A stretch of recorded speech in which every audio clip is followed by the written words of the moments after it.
কাপড় কোথায় রে আমার প্রাণ প্রিয় রে কাপড় কোথায় রে কার যুক্তি শুনে কার যুক্তি শুনে হঠাৎ পড়ে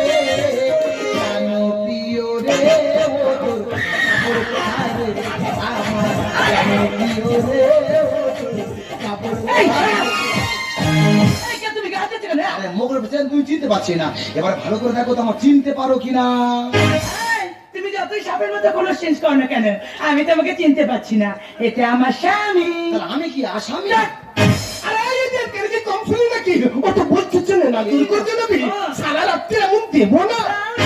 এটা কি আমাদের মাঝখানে কথা বলছে আবই দেবো না দেবে এই রে কিছুদিন পর আমার মেয়েকে সঙ্গে নতুন করে বিয়ে দেবো পায়ে ধরি ধরো মা তুই যে ছেড়ে